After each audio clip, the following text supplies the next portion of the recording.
Hi, I'm Kristen Maurer. Thanks for joining us. I'm here with John Ader, Fleet Manager at the Central Fleet Garage here in the city of Chesapeake. Thanks for having us. Welcome. So I know that you guys do a lot of work to keep all of our vehicles here in the city of Chesapeake running smoothly 365 days a year. I know right now one of your big challenges is to prepare all of these vehicles for winter, correct? Correct. Okay, so today what we're going to talk about is some of the things that we can do as motorists, as citizens here in the city of Chesapeake to prepare our own vehicles for winter, okay? So I guess my first question for you is, why is this an important thing? Why do we need to be proactive in preparing our vehicles for winter weather? Well, we always want our vehicles to be reliable. We never want to break down. It's a worse scenario in the wintertime, one, because of the inclement weather, it's cold, and two, this time of year it gets dark much faster, so you may break down, there's less light, it would put you at more risk on the side of the road. Our vehicles' batteries. Tell us what we need to know to keep those fresh and ready to go on the road in the winter. All right, our vehicle battery, there's a date code. Sometimes they're on the top, sometimes they're on the side. If you want to see the age of your battery, it's not a really good indicator of its condition. We still recommend having it tested. Make sure that your battery terminals are clean and tight, that there's no green corrosion. If you do have corrosion on there, you can use a mixture of baking soda and water, or if all else fails, a can of Coca-Cola will take it right off there for you. The best advice I give anyone for their battery is to have it tested prior to the winter time. You can go to any auto parts store, whether it's Advance Auto, AutoZone, O'Reilly's, and just tell them, hey, I need my battery tested. And as far as the fluids in our vehicle, how do we know whether or not those things are at the levels that they should be? Tell us a little bit about that. All right, so we can check our antifreeze right here. It's a clear jug. We have our markings right here that tells us when we're at our maximum level. Now over here on the other side on this one tells us when we're at our minimum level. You never want to open this up when the vehicle is hot, only when it's cold. If you were to take a test strip or use a hydrometer to check the actual freeze protection level of the antifreeze, you would simply remove the cap and dip your hydrometer or your test strip in there to do that. We have our engine oil, our fill caps right here. It tells us what weight oil we need to be running in the car. And our dipstick, normally painted yellow for easy visible usage. Make sure that the oil level is within the range indicated on the dipstick. So checking your oil is important in any vehicle. You should check all your fluids in your vehicle at least once a month. That's what we recommend. Your owner's manual is your best source of information for what type of fluids and how often you need to service them. Okay, I know one of the things that is like my pet peeve in the world is when you have one of those windshield wipers that's just not functioning properly. But tell us, how do we know what windshield wipers we need to get for our vehicle, and where would we find something like that? What do we look for if they're starting to run out? All right, so wiper blades are very, very critical, and it's something that people forget about. My personal recommendation is you should change your wiper blades twice per year. Twice per year? Twice per year. Okay. And the best method for doing that, in my experience, is to change them in the springtime and then change them about now, right before winter. Okay, right before winter, yep. And run a high quality blade. Windshield washer fluid. Oh, the fluid, yeah. Yeah. I actually do not recommend using anything with an antifreeze. Okay, tell us about that. That antifreeze is alcohol. Okay. And the alcohol breaks down your wiper blades very, very quickly. Good Alcohol to and know. rubber don't go well together.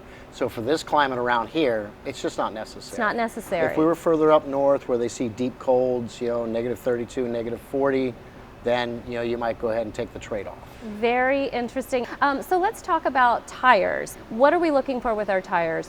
What do we need to keep in mind? First and foremost is tire pressure. Tire pressure. Tire pressure is critical. You can normally find that on the inside of your door jamb, or you can also find it in your owner's manual. Okay. So, and run what the manufacturer recommends. Take a look at your tires. Make sure you have good tread depth all the way across. Make sure that the corners of the tires are not rounded over on either side, inside or out. You can normally see when you have an alignment issue that's causing an odd tire wear. Tire pressure will also affect that. Okay. So if you run low tire pressure, then the outsides of your tire will wear and the inside will not. Most cars have tire pressure monitors these days, so it's probably less of a problem because your tire pressure monitors will come up and tell you when you need to put it in your tires. So in other words, don't ignore them. Don't ignore them. Like they're there for a reason. They're super annoying and they're meant to be that way so that you'll actually stop and do something So about it. you do something about it to stay safe. Very And Wawa good. offers free air. Hey, there you go. And a couple of the other things that you want to make sure are good to go before wintertime sets in is your drive belts. on your car. Okay. So any part made of rubber is more susceptible to damage as temperatures drop. So Okay. if your serpentine belts have not been changed in a while, you might want to go ahead and take a look at those. All right, John, I just want to say thank you so much for having us here today, and we really appreciate all of the hard work that you and your team do to keep all of the vehicles here in the city of Chesapeake, our fleet vehicles on the road, and our people safe. Thank you, we appreciate it. All right. So whether you're traveling locally this winter or you're planning a trip, it's a great idea to be prepared as best you can by putting together a winter preparedness kit that you keep in your vehicle. One of the first things that I recommend is getting a portable jump starter. These portable jump starters can really help you out when you're in a pinch. You don't want to be stranded on the side of the road or have a family member stranded on the side of the road without one of these. Tow straps, also very important. If you have those, they can come in handy. If anything does happen and you're stranded on the side of the road, you want to make sure visibility is key. You want to make sure that people can see you as they're driving by. So if you have a vest or gloves that are reflective, that would be great, especially in the evening or in the winter. I personally prefer to carry the triangles and put those behind my vehicle if there is ever an issue. Another thing is, of course, flashlights are important. I mean, if you're working in the evening on the side of the road, you want to make sure that you can see, but also you want to make sure that people can see you. And one of the things that I love about this particular flashlight, it obviously has these really cool features, but there's also a magnetic spot here so you can attach it to your vehicle, which is very helpful, especially if it's windy. Clearly an umbrella, important, because if you're going to be out in inclement weather, it can help block the wind and also keep you a little bit dry, hopefully. Another thing that's just important to carry around is this scraper, perfect for snow and ice, obviously. First aid kit, you should have one of those in your vehicle all year round, regardless.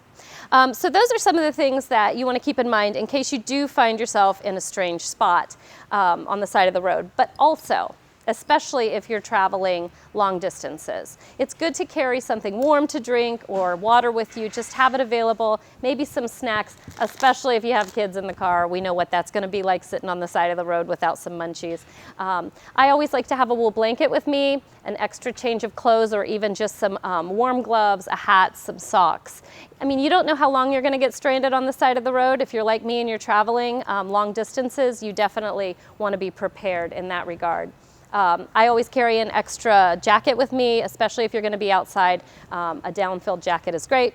And my trusty dusty boots that I also use to clean out chicken coops. But they are perfect to carry with you, keep your feet dry, and help you be prepared for any unexpected situations that could occur when you're traveling. So thank you so much for joining us today. We hope you learned something new, and we hope you will get that winter preparedness kit ready for your vehicle.